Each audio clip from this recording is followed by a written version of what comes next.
Hello friends, क्या हाल समाचार हैं आपके। आज हम इस यूट्यूब वीडियो में आपके लिए लाए हैं रोजारी बायोटेक। आज इस पार्ट में हम लोग इसका फंडामेंटल एवं टेक्निकल एनालिसिस करेंगे। हम जानेंगे कि रोजारी बायोटेक के उन हर पहलू को जो यूट्यूब पे अभी उपलब्ध नहीं हैं और आपको किस लेवल पे इस शेयर को कंसीडर करना चाहिए। हर छोटी छोटी बात को हम लोग इस वीडियो में जानेंगे, इसलिए इस वीडियो में बने रहें और बिना स्किप किए इस वीडियो को शुरू से लेकर अंत तक देखें। रोजारी बायोटेक 2003 में इनकॉर्पोरेट हुई थी। यह भारत में टेक्सटाइल स्पेशलिटी केमिकल का सबसे बड़ा मैन्युफैक्चरर है। ये मुख्यतः 3 कैटेगरी में काम करते हैं। पहला है home personal care and performance chemicals, और दूसरा है टेक्सटाइल स्पेशलिटी केमिकल, और तीसरा है animal health and nutrition. Company की 2 फैसिलिटीज़ भी हैं। पहली फैसिलिटी R&D फैसिलिटीज़ है जो कि मैन्युफैक्चरिंग के रूप में काम करती है और ये सिलवासा में स्थित है। दूसरी रिसर्च लैब है जो कि IIT बॉम्बे में स्थित है। सेगमेंट वाइज रेवेन्यू देखा जाए तो 73.4% रेवेन्यू ये home personal care and performance chemical से, 19.7% रेवेन्यू ये टेक्सटाइल स्पेशलिटी केमिकल से, और 6.9% रेवेन्यू ये animal health and nutrition category से जनरेट करते हैं। इनके कुछ प्रमुख प्रोडक्ट को देखा जाए तो इनमें आते हैं cementing materials, organic additive for animals, organic compound feed additive for farm animals, veterinary vitamins, construction adhesives, construction chemistry, paint and varnish, means for washing. ये इनके सम प्रोडक्ट थे जिनमें ये मार्केट लीडर हैं इस समय। आगे इनके फाइनेंशियल को देखा जाए तो यह कंपनी BSE और NSE दोनों पे लिस्ट है, जिसका मार्केट कैप 4,392 करोड़ है। मार्केट कैप के हिसाब से यह स्मॉल कैप कैटेगरी में है, जिसकी करेंट प्राइस 796 रुपये है और इसने 536 रुपये का लो और 904 रुपये का हाई लगाया था। स्टॉक इस समय 35 के PE पे ट्रेड कर रहा है। इसकी बुक वैल्यू 177 है और डिविडेंड यील्ड 0.06% है, जो कि बहुत कम है। रिटर्न ऑफ कैपिटल एम्प्लॉयड 18.4% है। रिटर्न ऑफ इक्विटी 12.4% है और इसकी फेस वैल्यू 2 की है।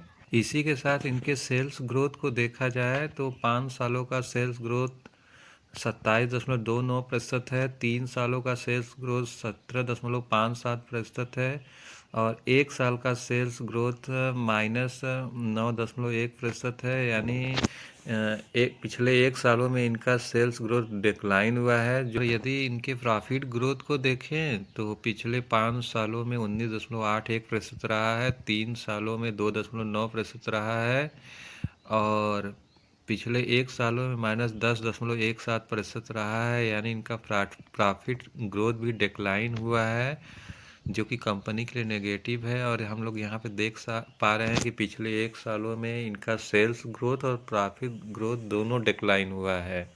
आगे यदि इनके नेट सेल्स और प्रॉफिट ग्रोथ को देखें तो हम लोग देख पा रहे हैं कि फाइनेंशियल ईयर 22 के Q4 में इनका जो नेट सेल्स रहा वो 439 करोड़ रुपए था और वहीं पे इसके अगेंस्ट जो इनका प्रॉफिट था वो 24 करोड़ रुपए था।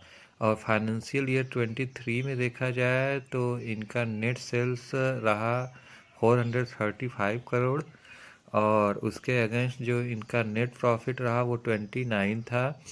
और फाइनेंशियल ईयर 23 में के Q2 को देखा जाए तो 425 करोड़ का ये सेल्स कर पा रहे थे और प्रॉफिट वहाँ पे 24 करोड़ रुपए का रहा।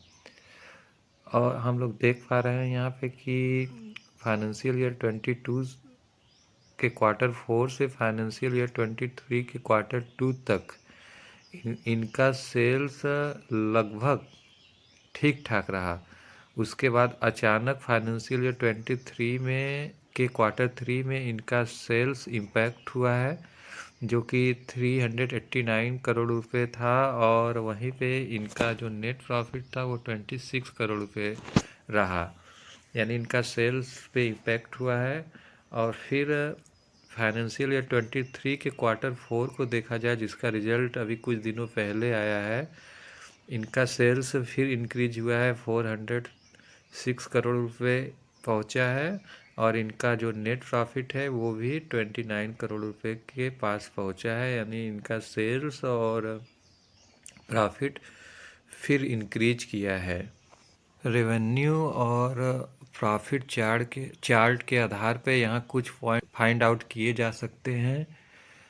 जैसे Rosari biotech limited reported total revenue for quarter 4 financial year 23 of 406 crore, down from 439 crore year on year, depicting A decline of 8%।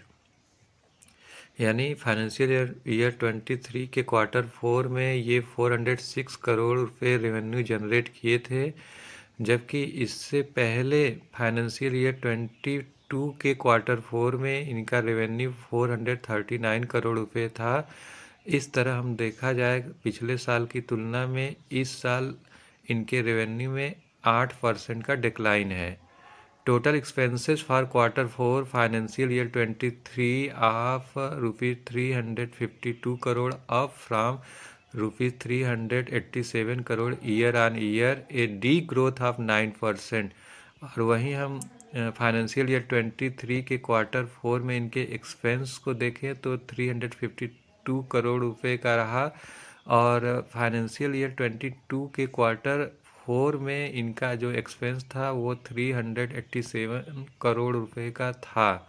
तो इस तरह से देखा जाए तो इनके एक्सपेंस में डी ग्रोथ हुआ है 9% का। Consolidated net profit of ₹29 crore, up 21% from ₹24 crore in the same quarter of the previous year. वहीं क्वार्टर 4 फाइनेंशियल ईयर 23 में इनका जो नेट प्रॉफिट है वो 29 करोड़ रुपए का रहा, और वहीं पिछले साल फाइनेंशियल ईयर 22 के क्वार्टर 4 में इनका नेट प्रॉफिट 24 करोड़ रुपए का था। तो प्रीवियस ईयर के मुकाबले इस ईयर में 21% का प्रॉफिट में जंप देखा गया। The earning per share is 5.25 rupees, up 20% from 4.37 in the same quarter of the previous year. वही अर्निंग पर शेयर की बात करें तो फाइनेंशियल ईयर 23 के क्वार्टर 4 में यह ₹5.25 का रहा, जो कि फाइनेंशियल ईयर 23 के क्वार्टर 4 में ₹4.37 का था। तो इस प्रकार देखा जाए कि इनके अर्निंग पर शेयर में 20% का जंप है। इनके शेयर होल्डिंग पैटर्न को देखा जाए तो इसमें प्रमोटर्स की भागीदारी है 68.33%, एफआईज 4.1% स्टेक होल्ड करते हैं, म्यूचुअल फंड 13.93% स्टेक होल्ड करते हैं, इंश्योरेंस कंपनीज 4.09% स्टेक होल्ड करते हैं, अदर डीआईज की बात की जाए तो 0.05% स्टेक होल्ड करते हैं, और नॉन इंस्टीट्यूशनल 9.46% स्टेक होल्ड करते हैं। यानी यहाँ पे प्रमोटर्स की होल्डिंग अच्छी खासी है। FIIs, mutual fund, insurance company, DIIs, इन लोग की भागीदारी भी काफ़ी शानदार है इस कंपनी में। ओवरऑल देखा जाए तो शेयर होल्डिंग पैटर्न्स के अनुसार अगर इसके बारे में विचार किया जाए तो ये कंपनी काफ़ी अच्छी मानी जाएगी। यदि कंपनी में इन्वेस्टमेंट की अपॉर्चुनिटी खोजी जाए तो यहाँ पे दो अपॉर्चुनिटी मिल सकती है। अगर ये कंपनी अपने पहले सपोर्ट ₹700 पे आए तो आप अपने मनी का एक अच्छा हिस्सा लगभग 50% आप 700 के लेवल पे इन्वेस्ट कर सकते हैं। और अगर कंपनी दूसरे सपोर्ट 590 पे आती है तो यहाँ जो 50% आपके वेल्थ का बचा है आप यहाँ पे इन्वेस्ट कर सकते हैं। कंपनी चूँकि इस समय ग्लोबल स्लो डाउन में पहुंच चुकी है। इसलिए इस समय इसका प्रॉफिट ग्रोथ और सेल्स ग्रोथ थोड़ा सा डिक्लाइन हुआ है, लेकिन जैसे ही रिसेशन ख़त्म होगा और ब्याज दरों में कटौती शुरू होगी, पुनः कंपनी अपने सेल्स ग्रोथ और प्रॉफिट ग्रोथ को बढ़ा लेगी। अगर इन सपोर्ट के लेवल पे कंपनी हमें उपलब्ध हो जाती है तो हम इसमें लॉन्ग टर्म के लिए इन्वेस्टमेंट करके अच्छा वेल्थ क्रिएट कर सकते हैं। यहाँ पे मेरा कोई बाई कॉल रिकमेंडेशन नहीं है। ये यूट्यूब वीडियो केवल एजुकेशनल पर्पज़ के लिए बनाया गया था, और यदि आपको इसमें इन्वेस्टमेंट करना है तो एक बार आपको अपने फाइनेंशियल एडवाइज़र से एडवाइस ले लेनी चाहिए। कंपनी बहुत अच्छी है और अपने सेगमेंट की मार्केट लीडर कंपनी है, लेकिन आप कहीं पे भी इन्वेस्ट करने से बचें।